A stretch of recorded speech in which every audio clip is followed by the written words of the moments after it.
Hi, I'm Gary White for Central Kentucky Television. I'm in Springfield at the Springview Clinic, and I'm here with Audrey Hunt, who is a licensed nurse practitioner here at the Springview Clinic.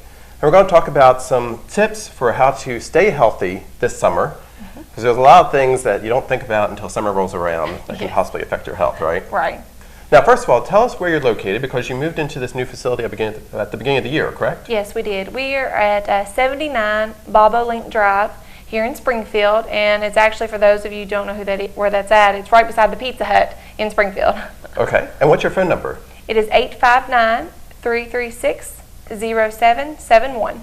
And as we said, this is Springview Clinic. It is affiliated with Springview Hospital, correct? And it is open to walk-in as well as regular family practice patients? Yes, we do. We take walk-ins. Walk-ins are welcome, but we also do just, routine family practice. So we do take appointments also. Okay. And we have Audrey, who's a licensed nurse practitioner, and also Dr. Wells is here as well. Yes, Dr. Wells is here. Mm-hmm. So you can see either one of those wonderful doctors and nurses. Now, let's talk a little about summer health. Okay. So we know it's July now, and supposedly it's going to be hot. It has been a few days, but it hasn't been like last year when it was like excruciatingly hot. But what do people need to know in regards to how to stay safe when it does get pretty hot? Okay. One big thing, of course, is sunscreen, skin protection. Skin cancer is really big here in Kentucky. We do have very high humidity, very strong sun rays here. So we need to make sure that we're protecting ourselves against the sun, first of all. The sun has UVA and UVB rays, so we need to get sunscreen. Sunscreen that shows that it protects against both, usually an SPF of 30 or above. If we're outdoors, making sure we're wearing, hats to protect our head as well as our face, clothing, the more clothing that we're wearing, shirts, longer shorts, shoes. Also making sure that we reapply the sunblock. A lot of people don't think about that. They apply heavily, at the beginning of the day or before they go swimming, but you really need to reapply at least every hour and a half or 2 hours, especially if excessive sweating or swimming. Now, with the levels, you can go and get sunblock, and it could be 5, 10, 20, 30, 60, or whatever. So 30 is the one that you should stay around? 30 or above. 30 or above. Now, can you still get a tan while you have sunblock on? Yes, you can, and that's what people, do not realize. They think that, they want the nice tan for the summer, so they don't want to wear sunblock or wearing very low. But no, you still can get a tan, even with, SPF as high as 50 to 75. Okay, so go out and get that 30 to keep yourself protected. Yes, exactly. Now, is that the same for adults as well as children? Yes, both. Okay, for everybody. And some people, as they get older, start to lose their hair, and your head is very sensitive too. It took me a while to realize that. I'd go out every summer and get burnt pretty quickly, but now I have to wear a hat. So if you don't wear a hat, make sure you spray something on that head. Exactly. Too. That and the ears. People also don't think about your ears. Skin cancer does occur a lot on the ears. So the broad brim hats, they will protect that. But baseball caps, if for you guys, make sure you're applying sunblock to your ears also. Okay. So also this summer particularly, we've had a very wet summer. Yes. And with a wet summer, we get a lot more insects. So mosquito bites. Can you tell us a little about what somebody can do if they were getting bitten a lot? As far as insect bites, if you're going to be outdoors, the mosquitoes like to stay around stagnant water. Make sure if you have buckets that are sitting around the house or anything like that you're dumping those out a lot, because the mosquitoes will swarm around those. Also, insect repellent is a huge thing. If you're going outdoors or you're going hiking, or ATV is huge in Kentucky. If you're going outdoors or horse riding, making sure that you're applying insect repellent. If you do get bit, you always need to monitor those areas for infection. It is common, a lot of times the area will get red, it will whelp up after a bite, and it does itch. People get concerned that they think they're getting infected because it's red, but that's not always the cause. You can do antihistamines like Benadryl over the counter, some of the 24-hour like Claritin or Allegra, and then monitor it. If it starts draining, having yellow or green discolored drainage, or redness is extending out, around the bite, those are signs of infection that you need to see your primary care provider.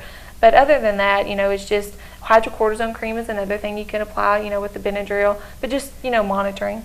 Okay. Now, also, ticks have been pretty bad this year as well, and there are several different kinds of ticks. But there's some treatments that you can have for a tick bite as well, correct? Yes. Of course, ticks are really bad this year. I think a lot has to do with, we didn't get the cold weather this year. But if you do have a tick bite, remove the tick. You want to try to remove the head of the tick. You can do some techniques like alcohol to try to back the tick out. And then monitor it. It is, again, normal for it to be red. Your body has its own natural defense mechanisms that it sees that tick or that mosquito as a foreign body. So that's what causes a lot of the redness. You get histamine and all these other types of chemicals that come to the skin to cause the redness around the area. That's normal. So it's kind of the same treatment as with the mosquitoes. You can do the Benadryl for the itching. You can do hydrocortisone cream for the itching. You do need to monitor it. I know people get really scared about Rocky Mountain spotted fever and Lyme disease and those types of tick-borne illnesses, and they do exist. So you do need to monitor that area. If bullseye is one classic sign of a tick with Lyme disease, you'll get a redness around the initial area, then you'll get a white ring, then another red ring. Usually you don't start having symptoms to 7 to 21 days after a tick bite. Fever, muscle aches. It's almost like flu-like symptoms. So, make sure if anyone has those that you're, seeking, medical attention for those. Okay. So it's make sure you get rid of all the elements of the tick. Yes. Because even if you only get part of it, they can still be living and burrowing into the skin there. Yes. Now, we talked a little bit about the cancer effects with the heat, but also there's something like heat stroke. How does somebody know if they are getting too hot? It is huge. We have high humidity here. We can get above 100. So people need to be aware and stay hydrated. When you're outdoors, you need to take breaks. If you're starting to get dizzy or lightheaded, if you stand up too quickly, those are signs of dehydration. Really thirst. And if you've been sweating a lot, you need to drink plenty of water or either sports drinks like Gatorade, Powerade. People drink a lot of tea and sodas and those types of things, and actually the caffeine dehydrates you more. So if you're outdoors and you're thinking you're staying hydrated by drinking your Pepsi or drinking your sweet tea, you're actually not. You're actually dehydrating yourself more. So water's huge. But if you are sweating a lot, especially these kids that are playing sports, then you can replenish your electrolytes. You lose a lot of potassium and sodium and those types of things when you sweat. So drinking something like a Gatorade or Powerade would also help keep you hydrated. And also, for the adults out there, if they're outside and drinking a beer or wine or whatever, alcohol also can dehydrate you. Yes. So you need to make sure that you're supplementing water in between there also, and staying in shade. Trying to, if you're sitting outdoors or just enjoying the outdoor, try to sit in an area where it's shady and cool and has a breeze. Or if you are doing yard work, making sure that you're taking those breaks to drink and give yourself rest also.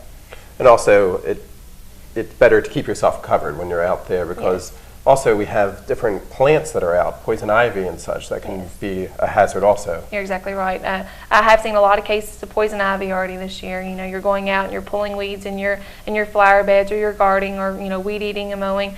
So yes, if you're wearing pants when you're weed eating or long sleeve shirts, that does help protect you because it's the plant oil. When it comes in contact with your skin, that's what will give you the local rash with the poison ivy. So if you find you have poison ivy, you have to be careful that it's closed too, because that oil can kind of spread around, right? It does. They used to think that if you had the blisters, with the poison ivy rash, if you scratch, that's what spread the rash. It's not true. It's in contact with your skin or your clothing. So if you're out weed eating or you're out pulling those weeds and you've come in contact with poison ivy and you don't wash those clothes or those gloves, like gardening gloves, those types of things, then you can constantly contact yourself with this poison ivy with that plant oil that's staying on your clothing, on your shoes, or even getting in your car after you've been out hiking. It can stay in the cloth in the car. So there's a lot of ways that you can re-expose yourself without actually being around the plant itself. Great. Again, I've been talking with Audrey Hunt, who is a nurse practitioner at the Springview Clinic in Springfield. And where are we located again? 79 Bobolink Drive, Springfield, Kentucky.